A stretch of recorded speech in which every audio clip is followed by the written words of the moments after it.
Prince Harry and Meghan Markle, y'all, have officially entered crisis mode, and they're only 30 days into the new year. It has been a complete dumpster fire, to say the least. I mean, we are talking about Harry and Meghan. We're not shocked, but I mean, I've never seen two people F it up more in 30 days in my entire life. So they're sending out some emergency smoke SOS signals asking for help. We need help.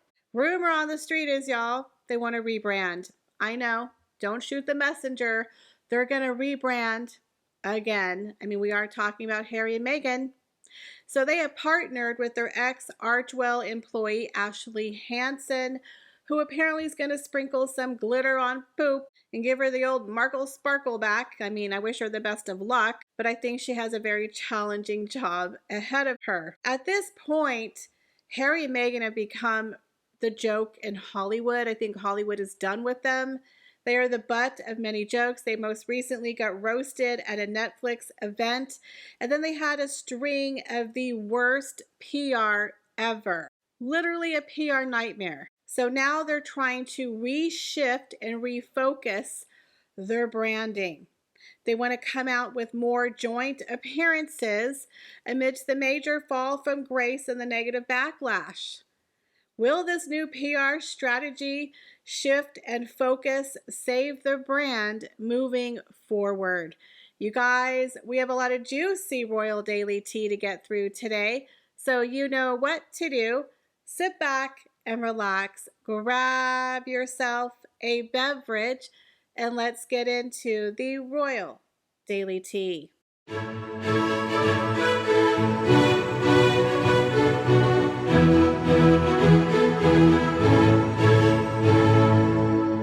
So Prince Harry and Meghan Markle, y'all, have finally seen the light of day. They finally jumped off the Titanic after being hit by the 100th iceberg.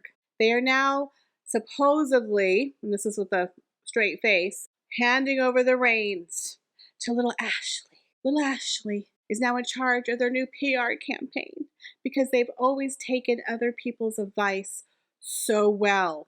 Again, little Ashley, she's going to come over there and sprinkle some glitter on that poop, trying to make it not stank.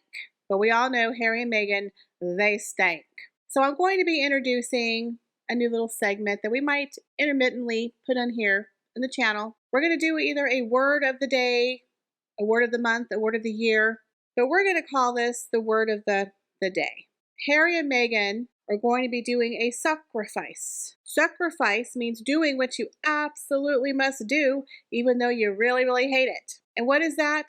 Being together. Because we know just how much Harry and Meghan really like to be the salt and the pepper and the peanut butter and the jelly. They really love to be together, so much so they spent half of 2024 apart, all by themselves. All by themselves. But no, 2025 is going to be the year of togetherness. They're bringing the band. The band is getting back together. They're coming back, y'all. So starting in February, when they go to the Invictus Games, that is going to be their brand new joint venture. From here on out, Harry and Meghan are no longer doing these solo gigs because, let's be honest here, they've all blown up in a dumpster fire anyway. So now, supposedly, according to these articles, they're having a new focus and a shift in their public image and in their branding. They want to focus on being a couple and a family. So I guess that means little Archie, a little Lilibet.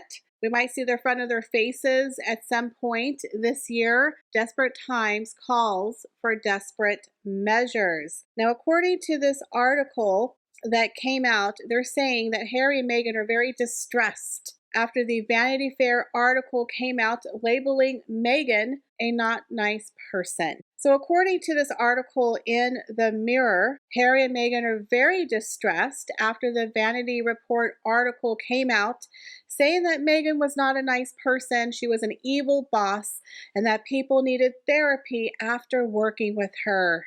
So now they are very, very upset and they need to regroup and rebrand.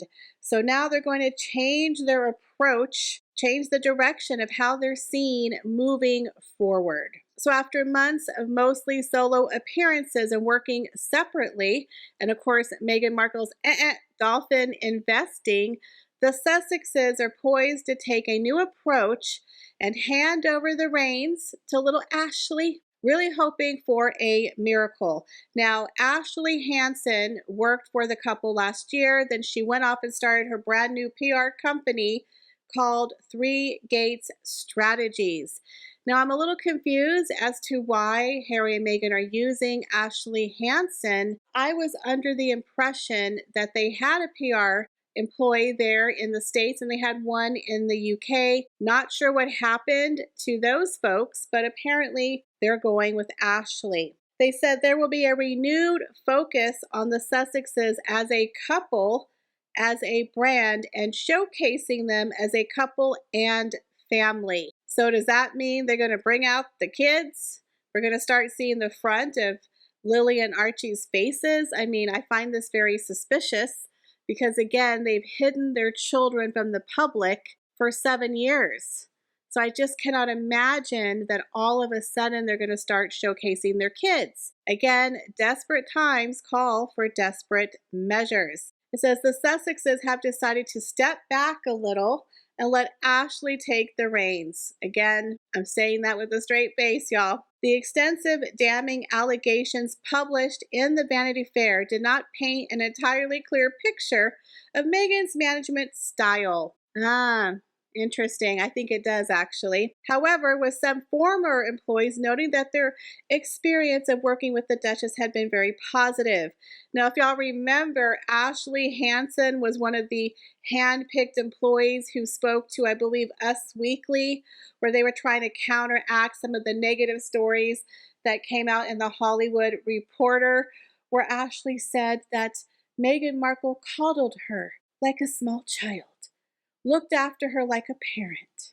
Remember that? This is who Ashley is. I believe Meghan even invested in Ashley's new PR firm. So again, she's kind of under their wing, if you know what I'm saying. So I do find it interesting that Harry and Meghan are now once again trying to rebrand themselves as such a happy couple, because I think we all know by now they're not so happy. This rebranding, y'all, is kind of a make or break for Harry and Meghan, to be honest. I believe Hollywood is kind of done with them. They are a joke. They are being ridiculed left and right, and no one is taking them seriously. I mean, we have the release of her cooking show trailer, which bombed. Then they got called grief ghouls, disaster terrorists. I mean, it's just one thing after another. Well, let's just pray for little Ashley, that baby Jesus will bless you with a miracle, with a Hail Mary, because, honey, you're going to need it. But quite frankly, I don't think she's going to be able to pull this off. I think Harry and Meghan got a one-way ticket on that Titanic, heading right for the iceberg. Honey, it's not going to go anywhere else. They have done this to themselves. Now, Netflix has been markled by Harry and Meghan. I mean, they've lost a lot of money. They've been ridiculed. People are making fun of them for investing, saying it was the worst decision you ever made. And of course, a lot of people have jumped ship, dumped their subscription after Netflix signed them. I mean, it really hasn't been great for Netflix. Polo was a disaster. It was the third flop in a row. I mean, no one even talks about it. It's called Polo RIP. RIP, buried along with Pearl and all the other ones that failed, okay? It's embarrassing. Netflix has been some of the biggest supporters of these Sussexes, always sticking up for Harry and Meghan, talking them up. Oh yes, we have all these exciting projects coming up. Oh yes, it's been fabulous. Oh yes, Harry and Meghan was a great documentary. It's been wonderful. But it doesn't seem like they're quite on the same song anymore. That song and dance has been very quiet.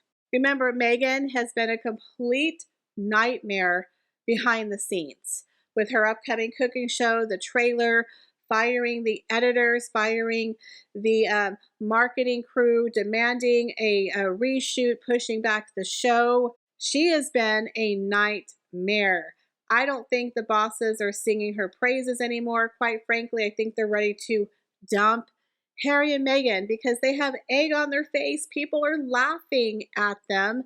Again, her trailer for her cooking show had the most amount of dislikes. So to add insult to injury, they had an event and Harry and Meghan were brutally roasted for their Netflix deal. Yeah, that's right. So a lot of people, they were laughing in the audience. And this event was held in front of the big wigs, the CEOs of Netflix. So the Duke and Duchess of Sussex were ridiculed for their US TV and film careers and their Netflix deal in front of the streaming bosses who handed them their multi-million-dollar venture. Now, the comedian John Mulaney made a savage dig at the former senior royals for having, quote, no specific plan.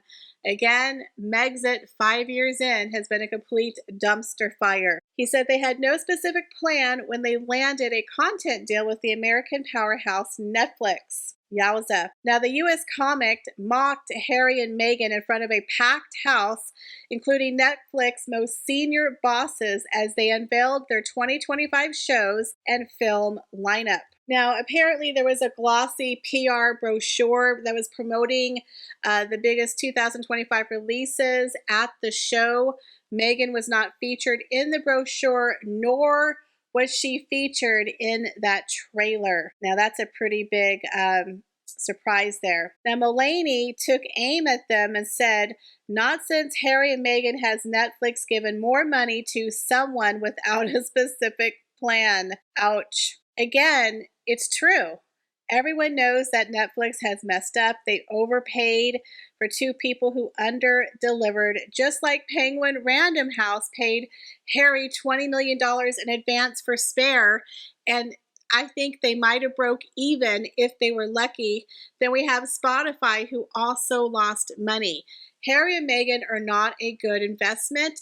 They are not a good bet. So I don't know who else would invest in Harry and Meghan. And then all of their solo projects, guys, are going belly up.